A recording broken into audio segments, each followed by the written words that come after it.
Hello, Stephanie Nichols here from Michigan Alliance for Families. We are excited you are tuning in for our Get to Know Agencies across the state. I have with me today Mary Shehan from Michigan Developmental Disabilities Council. Hi, Mary. Hi, Stephanie. How are you? I'm doing well, thank you. I'm so excited you can join me today for our new video series. I'm so excited to share this information with folks across the state. I'm pretty happy to be here. Kind of excited that you wanted to know more about the council and the work that we do. And Mary and I have done some work together in a variety of different spaces, so I know a little bit about you and what you do. Can you tell our viewers a little bit more about you and what drew you to this work? So I was born in a family of 5 siblings. I was the youngest.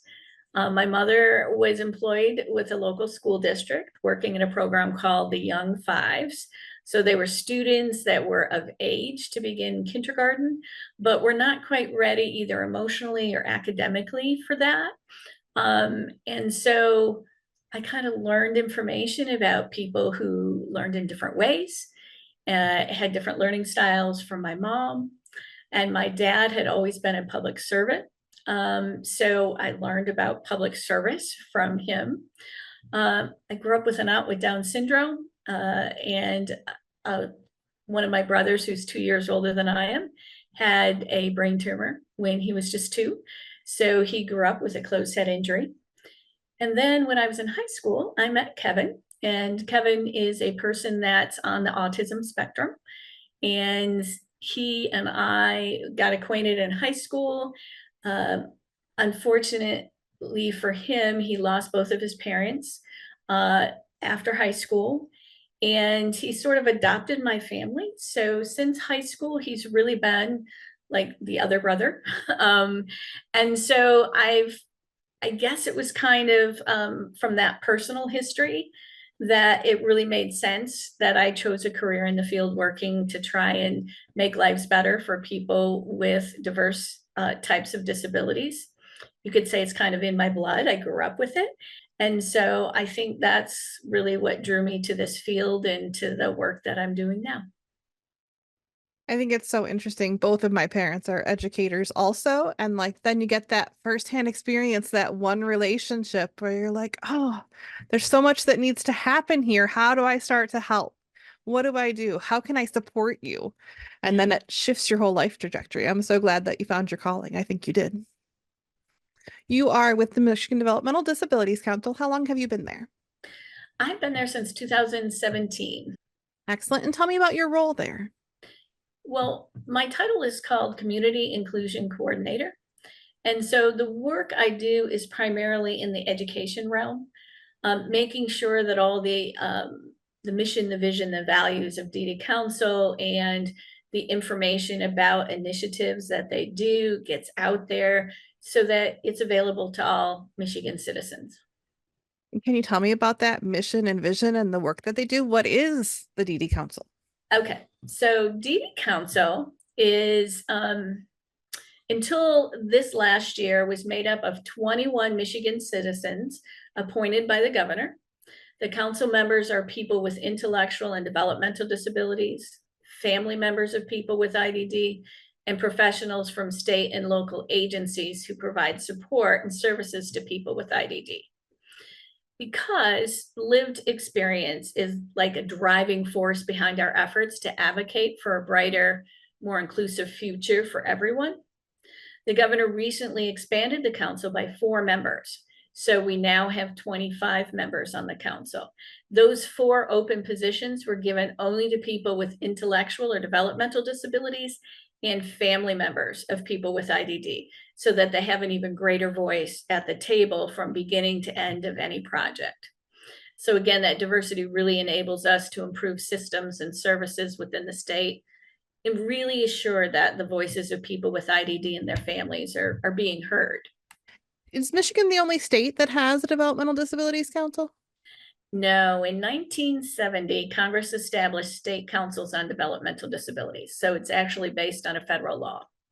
Each state and territory, they were has a DD Council and 2 other organizations that work hand in hand with the DD Council in their state or territory to better the lives of people with IDD. The law that drives the commitment is the Developmental Disabilities Assistance and Bill of Rights Act. It was amended in 2000. And that outlines the work of a DD Council, as well as a USID, which is a University of Excellence on Developmental Disabilities. So in Michigan, we I know work, this one. It's Wayne State in Michigan, right? right, at Wayne State University, the Developmental Disabilities Institute at Wayne State. And then the third organization that it outlines is a protection and advocacy organization. We used to be called MPAS, Michigan Protection and Advocacy in Michigan. And in the last 5 years or so, they've changed their name to Disability Rights Michigan. So now it's DRM. So those three organizations are all outlined in the Developmental Disabilities and Assistance and Bill of Rights Act, which is a mouthful. So we just shorten that, and most people just call it the DD Act. And so we all work together in our different areas. The council is really there to focus on advocacy, capacity building, and systems change. So that's the piece we play in that triad of organizations. And there's 7 values that we talk about at DD Council. The first is including people with high and complex support needs in all activities. So people with disabilities at every level are there from beginning to end of any initiative. This is the council's core constituency, people with intellectual and developmental disabilities. Developing supports that help them to live self-directive, inclusive lives automatically demonstrates that other people with disabilities can also live self-determined lives in inclusive communities. So it's important to include people with high and complex needs in all of what we do. 2 is self-determination. The council advocates for systems and communities that support people with developmental disabilities to live the lives they choose, including living where they choose, with whom they choose, and receiving the services and supports that help them live that way. And then 3, consumers' voice at the policy table. That's critical. People with developmental disabilities and their families must be able to make their voices heard across the landscape of policy development. So again, nothing about us without us, and having people that these policies affect at the table from beginning to end. Number 4 is economic justice. Improving the lives of people with disabilities requires attention to the economic justice and poverty. This attention opens opportunities for building partnerships with other economic justice advocates. So again, collaborating on a lot of the work that we do in different areas is important. Number 5 is community inclusion. Near and dear to me is the community inclusion coordinator. The council works to ensure supports and accommodations for full access to community living and community engagement of all types. That includes social, all the different life domains, housing, employment, all life domains. The rights of people with developmental disabilities. The council helps people understand and exercise their rights. The council advocates for accountability when government or other ignore and violate those rights. So again, understanding what their rights are and then helping to support them when they feel like their rights have been violated. Number 7 is diversity and equity. The council intentionally focuses on race, ethnicity, and other intersectional identities to eliminate historical and systematic marginalization and create inclusive communities for all. So those are our 7 values. The vision is stated in the plan is people with disabilities are supported across their lifespan to live self-determined and self-directed lives in a diverse and inclusive community. So the communities that they choose, they're self-directing, they're letting us know where they want to be, what they want to do, and those are the communities we're trying to open doors in. One of the other pieces you have is you've built that toolkit that I've seen online. I love the toolkit. I know I called you. I was so excited when it launched. I said, "Ooh, tell me everything." Can you tell us a little bit about how that was developed and how you envision people using it? Sure. I was pretty excited when the toolkit went live. It was a long project over the process of a couple of years. And the work that we do with supported decision making really began with the council kind of kickstarting what we call the Supported Decision Making Coalition. And the coalition is made up of organizations, family members of people with IDD and people with IDD who all share the same position, the same value about enhancing supported decision making and giving people opportunities to maintain as much control in their lives and self determine their own lives as much as possible. And that includes in the area of guardianship. We know that in Michigan, the amount of guardians that people with IDD have is almost twice the national average. And so we all came together and with an effort in mind to try and make sure that people could control as much of their lives as possible. And you can find our position statement on the DD Council's webpage. And that exists along with a 6-page brochure. And the toolkit that you just mentioned was just an exciting thing that we could add to the resources. We put it on the web page because we wanted to make it as accessible to many Michiganders as possible. Putting it on the web page allows a person just to like click on the one section that's about their age range that they're in right now, or that they might be moving into, so they can look ahead of time at tools and resources. And how we envision it is people would do just that. They go on to our website, click on the supported decision making tab, find the toolkit, and then they can narrow in, if they just want information right now on what goes into a supported decision making agreement because they have decided they want to formalize theirs. They can see examples and go to websites that have tools and information from lawyers that say what has to be in or not be in to make it a legal document.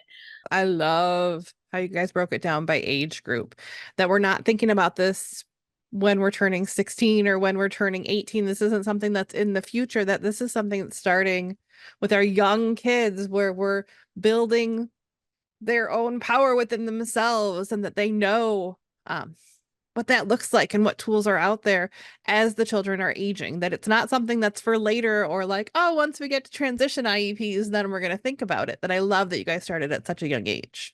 And we think that that's really important. It fits with our, the council's philosophy and a lot of things that, disability is from birth to death. People are people from the moment they're born to the moment they pass away. And so when we think about supported decision making as a coalition, we were seeing where the front door to a lot of guardianships were. And one of those was at 17. When IEP paperwork starts to talk about that transfer of rights to the student. And guardianship is not necessary in order for parents to continue to be involved. So we wanted people to have information that doesn't have to mean that a family runs out and applies for guardianship. And that's a big decision about a person's life because it's actually removing someone's civil rights. We didn't want families to be rushed into making that decision. And really, what we've talked about a lot in the coalition is what the phrase we use is swimming upstream, really reaching younger and younger families. And so you've noticed on the toolkit that the first age range that we talk about is 0 to 5 years of age. Thinking about finances might be for 0 to 5, starting out with a small allowance, and money comes and money goes, and you have to figure out how to get more money then. And, those pieces are the beginning of teaching young people about employment as an adult and how they're going to pay for the life that they want. And so we think that's really important for families to think about that at a younger age and start thinking about and recognizing that when they're 0 to 5 and 6 to 10 and so on, what are their hopes and dreams? What do we see them doing as an adult?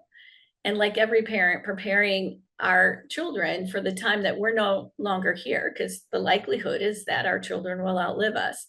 And so we wanted to put a lot of resources together that families of younger people could really kind of access and use.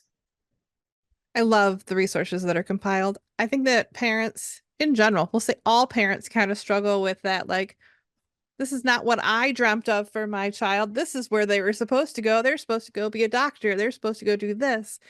and making sure that our children have their voices and are thinking about their futures, and we're honoring what they're looking for and giving those opportunities to explore and make those mistakes and face those challenges to build that resilience is huge and so much a part of that conversation. I think it ties to another set of tools that you utilize that I've seen you talking about across the state, the Charting Your Life course tools.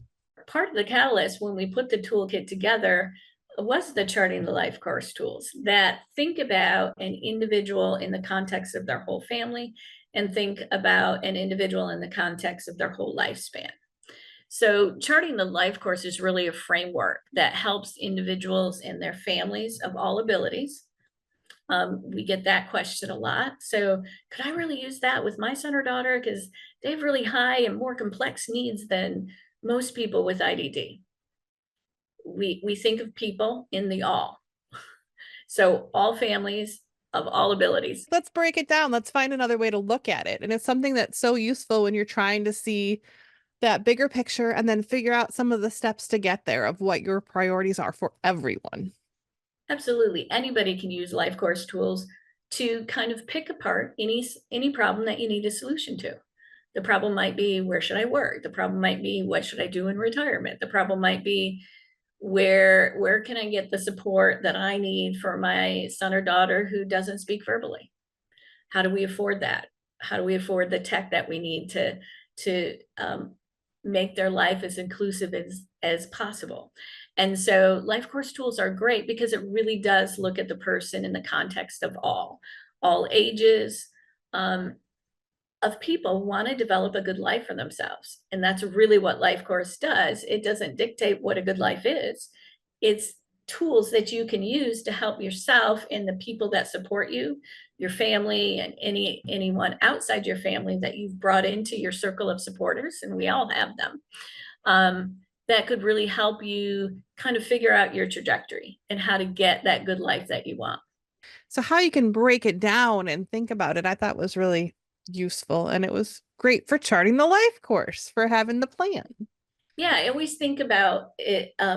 Anything that we talk about for people with IDD shouldn't be about the form or the process. It should, or the paperwork. It should be about the person. And so life course tools really clearly are not that. It's not like a prescription. You fill this out and there you have it. There's your plan. We're putting the plan together for you. They're really tools just to help you, the people in the individual circle of support, the family members and others that are there, to kind of have that conversation and think through. So it's a way to help the person figure out themselves what is the life that they want and what are the things they need to get there. One other thing that I really like about the Charting Your Life course tools is there is often the same tool for the self advocate and for the family member, where you can look at the same thing from different angles to have that discussion and have that dialogue where the voices are being heard, where everyone is participating in that conversation and it's all coming back to the individual, to the one person. Yeah, and a lot of times individuals and family members feel when they go into a meeting with professionals from an organization, like, am I going to be heard? And coming in with having some tools done that you've done with the individual and their circle of supporters can really kind of help that organization then focus on, oh, we know exactly what they need now. We know exactly what they want now. And so it's a way to kind of help communicate those things to all those individuals who are going to be part of the support plan. Can you tell me a little bit more about the work that DDC is doing around employment? So currently we have a couple projects, and again, if we were to get any grant funding, we would look at expanding them. We have the YEA, which is Youth Employment Ambassador Host, or YEAH, Youth Employment Ambassador Host. And so that's individuals who come to a virtual training during the summer, over multiple weeks in the summer. They receive a stipend for their time because we value the time of people with IDD the same way we do our own time. So they come through the training and they learn about statistics about employment for people with IDD. They learn about career exploration and how to access different tools, including life course tools, to be able to help other youth think about employment at an early age. thinking about what are their current skills and assets, what do they enjoy, what are their nightmares, like the jobs they know they wouldn't want, and how to steer that into a path that they can then go back in the next school year and talk to their educators, their families about what they really want in employment. So their voice is being heard, what makes sense for them in a job when they leave school. Following their training, do co-presentations with us all around the state and sometimes nationally on this issue of employment for people with IDD. So we've had our youth ambassadors go into some colleges and universities in the state and do presentations for future special educators. So before they even get in the field, they're hearing from youth that could be one of their students in their classroom someday about the importance of inclusive integrated employment for people with IDD. And then you're going to talk about employment for life. And that is a pilot. And so we have, prior to COVID, we did what we call youth employment for life camps. And really don't think of it in terms of summer camp. You're canoeing, you're swimming, you're doing all of those things. It's like a boot camp. We're doing 3 employment boot camps this summer, one in Lansing, one in Marquette, and one in the Detroit area. They come, we stay at a hotel in that local area, and it's really like a week-long boot camp. Everything, it's all employment all the time. So they get up and we do a classroom, about a half day of classroom setting at the hotel. And it's things like how to write a resume, how to dress for success, expanding employment for youth, building healthy relationships in the work environment, learning all of those pre-employment kind of skills. They leave with the resume in hand. They leave with some career exploration and assessments, career interest and aptitude assessments. So they really focus in on the kind of job that they want. Then a half day is spent at local employers. In jobs, we've been able to connect them to based on what they sent in on their application and an interview process. So after people apply, they get interviewed and we find out more about what they perceive as their career hopes right now. And then we try to line up employers for them to work at for a half day. For example, if a youth says they're interested in working with animals at some of our pilot camps, they've been able to go to a local veterinarian and shadow one of their vet techs. They've been able to work at a local animal shelter and really see what it's like. It sounds like a good thing. I want to work with animals. And sometimes then they have an opportunity to really explore that. And they're like, yeah, not so much anymore. Or they're like, yes, this is really what I want, to help kind of define that. So that takes up most of the day. Then we all have a wonderful dinner together. And in the evening, it's more employment.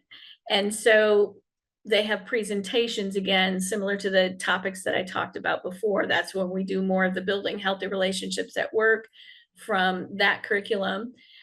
We do dress for success, and we talk about appropriate dress and different types of businesses, and all of those kind of topics. What we found with some of the first pilots is some people got offered jobs by the end of that week Oh, wow. at the employers. That was an unexpected outcome. That's So we're still awesome. in the pilot phase because COVID kind of nixed that. We had the shutdown in the state.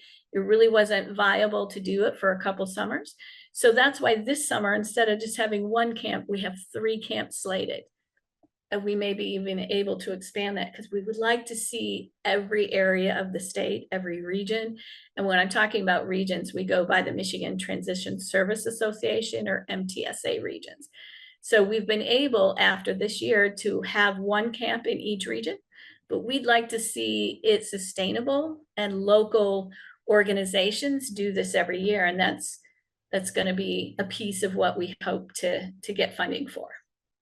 And a lot of the work that you guys are doing is on developing youth. It's on building ambassadors. It's about building pre-employment skills or employment skills and soft skills and all of those pieces.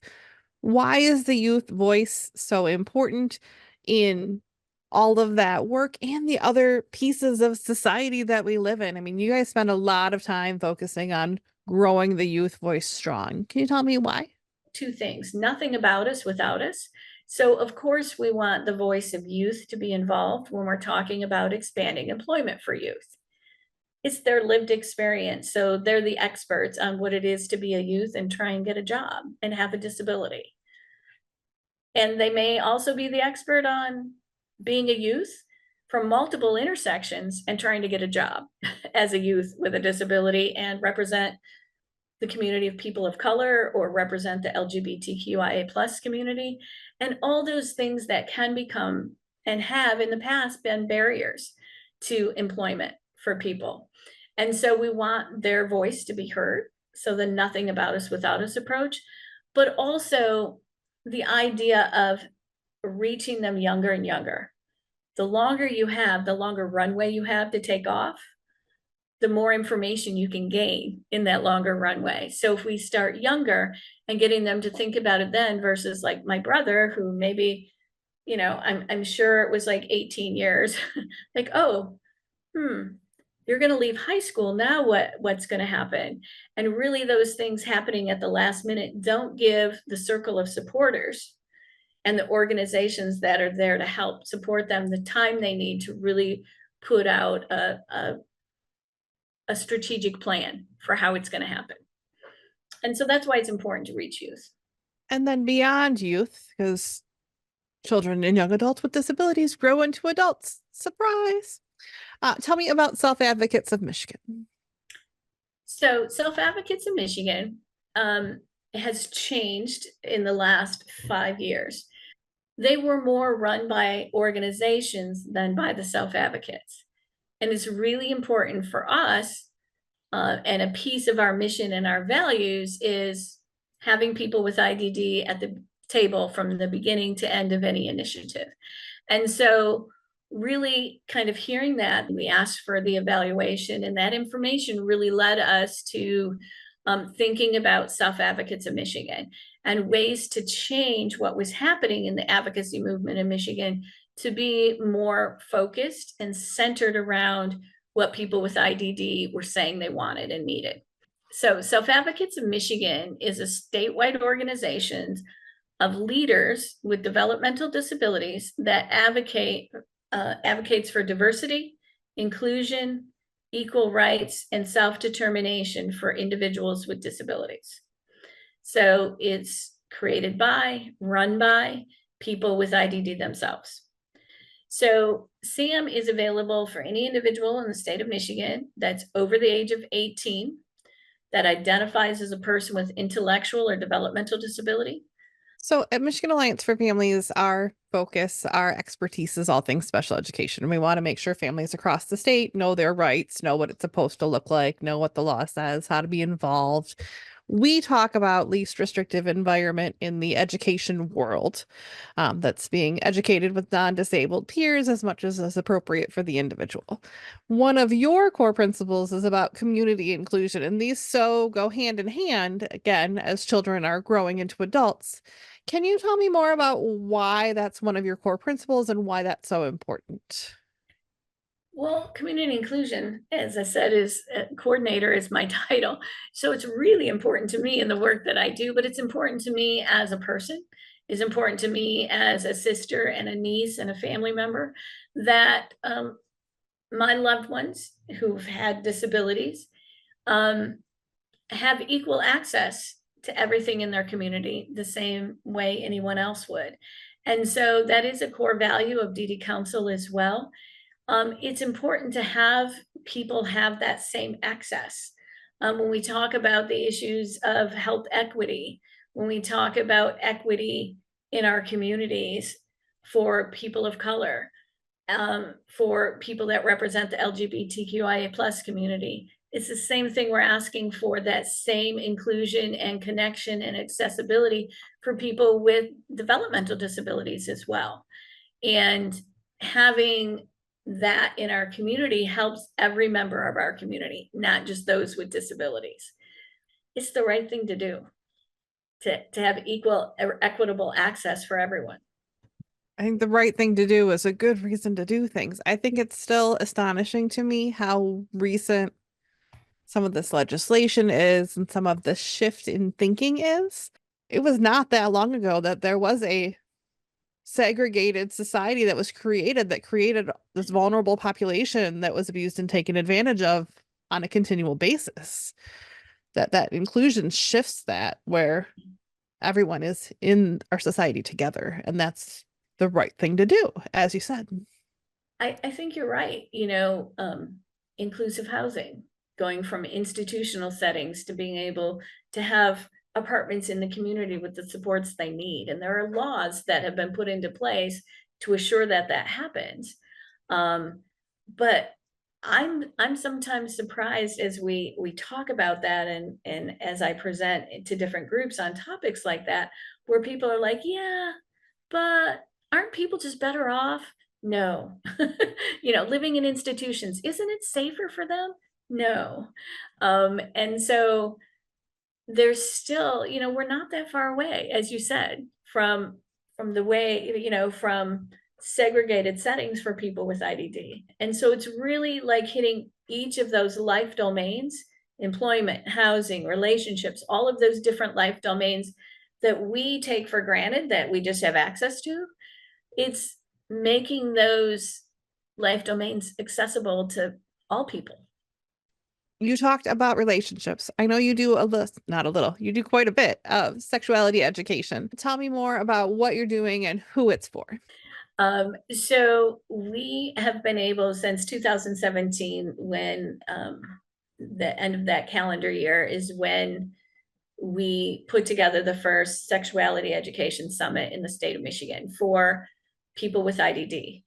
And that summit was attended by people with IDD, family members of people with IDD, professionals, medical staff, and really kind of what are the issues? What's happened up till now in Michigan? Where are we at now? What are our skills and assets in Michigan in providing sexual health and sexuality education to people with IDD? And so we did that as like a focus to try and figure out where do we need to go. And what spanned from that is an initiative where we train teams of individuals using a curriculum that we have an agreement with Elevatus Training, which is located in New Hampshire, to do 3-day educator trainings and create teams in our local area, or I should say teams all over our state that train in their local area.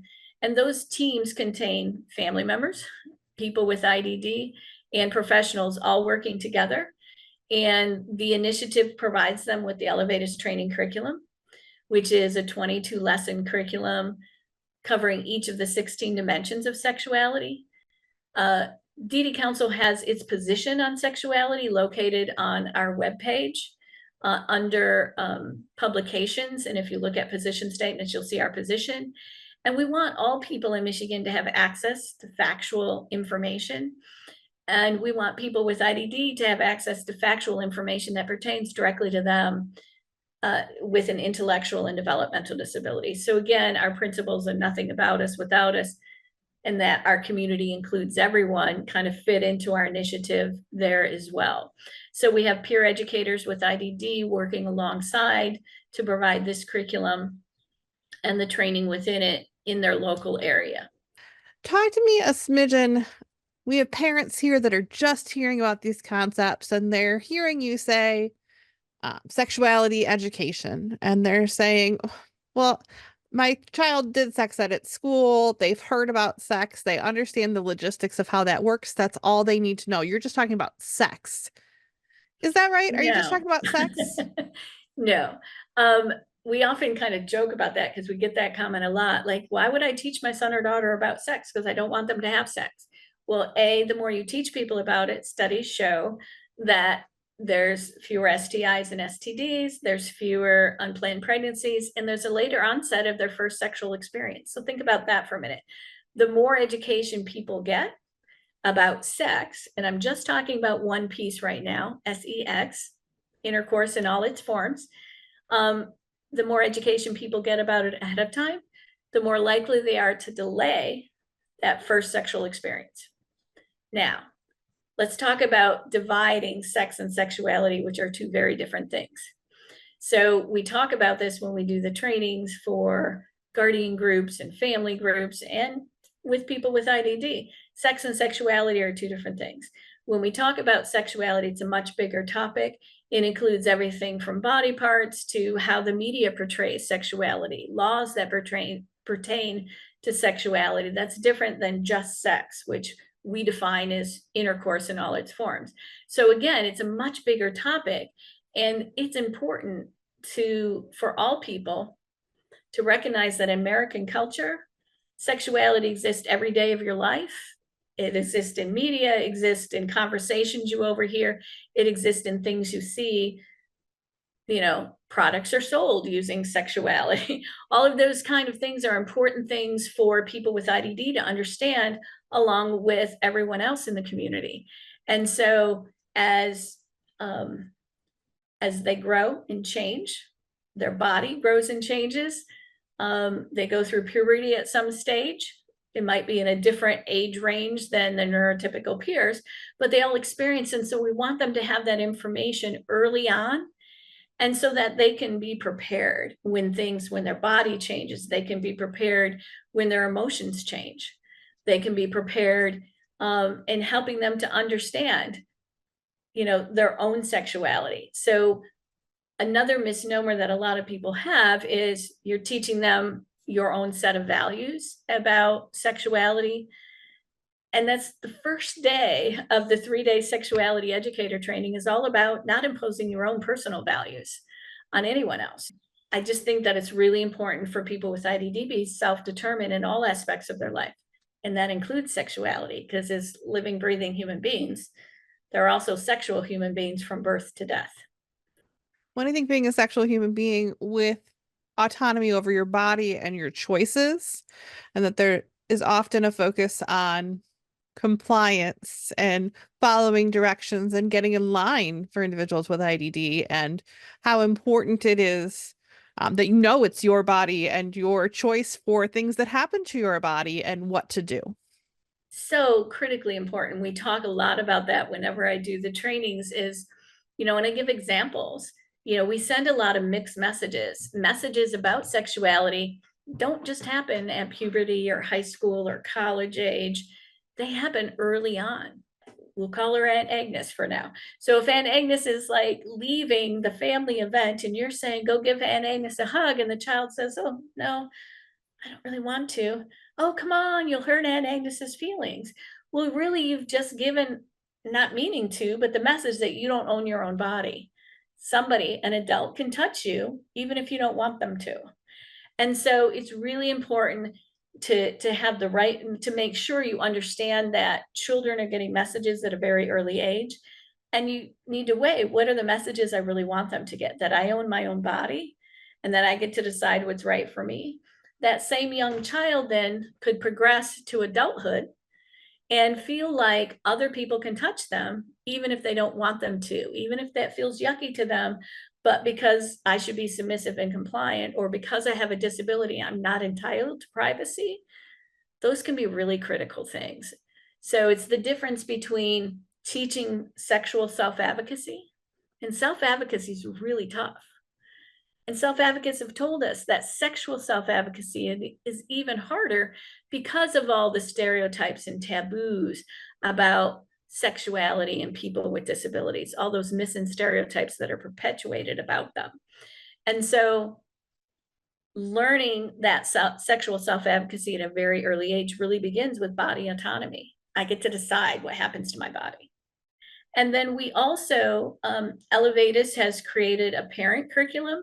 So individuals and families who feel like we want to teach this, but we want to teach it in the home, but I as a parent might not feel really comfortable teaching that yet.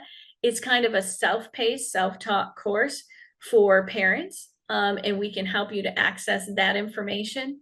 We often go out to different parent groups who have invited us in to talk about this topic, like, why is sexuality education really important for my son or daughter? And so we do that. So family members are involved from those multiple perspectives.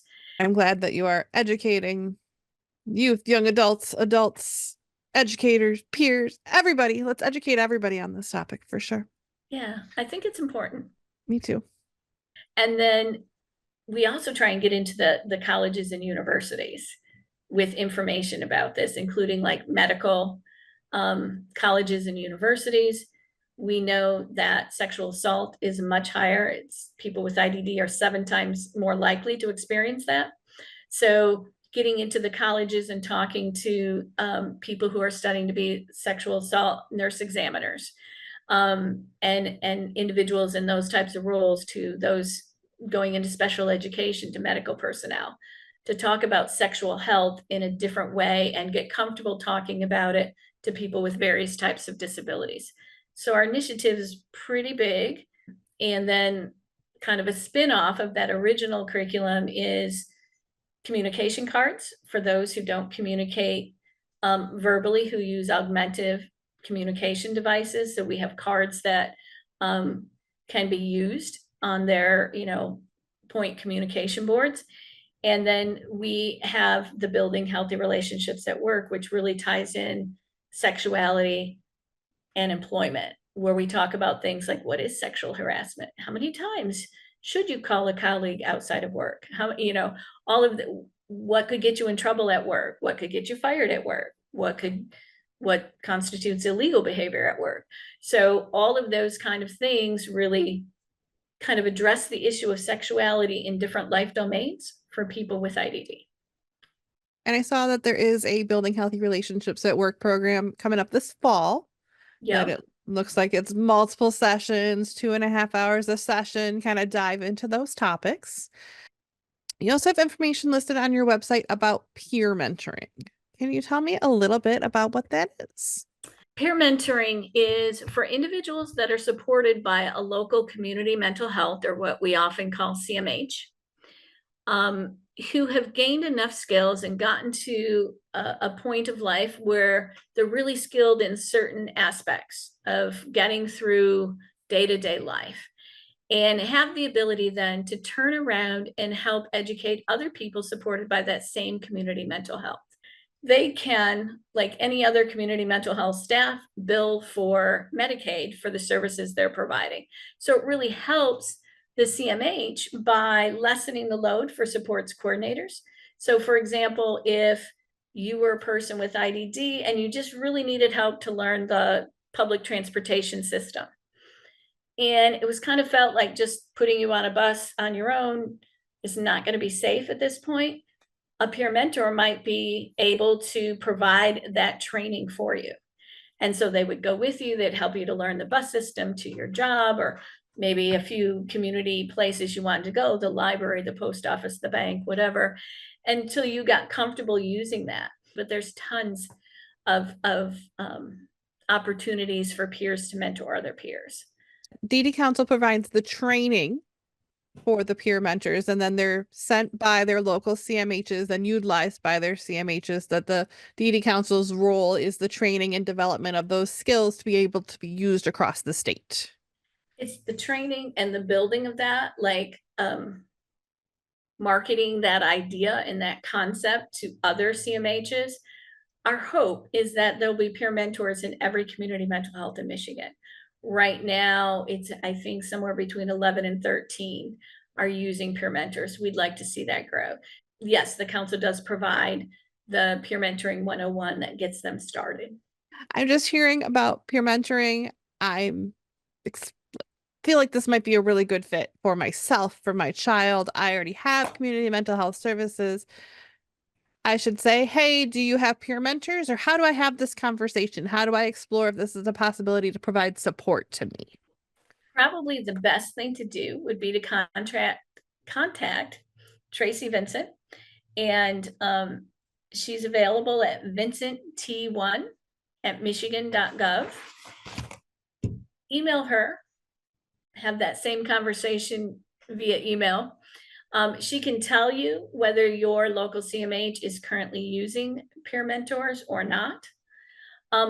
If we take that approach rather than contacting the CMH ahead of time, it cues Tracy into a CMH where there is some demand for peer mentoring, because then when she contacts the CMH and the family is also contacting CMH, that just increases the likelihood that they'll maybe get started on that path to creating a group of peer mentors in their local area. Wonderful. Thank you. Those are my questions I have for us today. Did I miss any big important things that DD Council is doing? Are there other programs you want to share? Gosh, we covered a lot, didn't we? We really did. I just feel like all the information that we talked about is also available on our website, but you don't know what you don't know. So if you don't know to look there, you're not going to find it all. And it's in different locations depending on the initiative. So really, going to that website and seeing if employment's your thing, there's an employment tab, there's a supported decision-making tab, going to those different tabs. And then under those, you'll find things like the toolkit.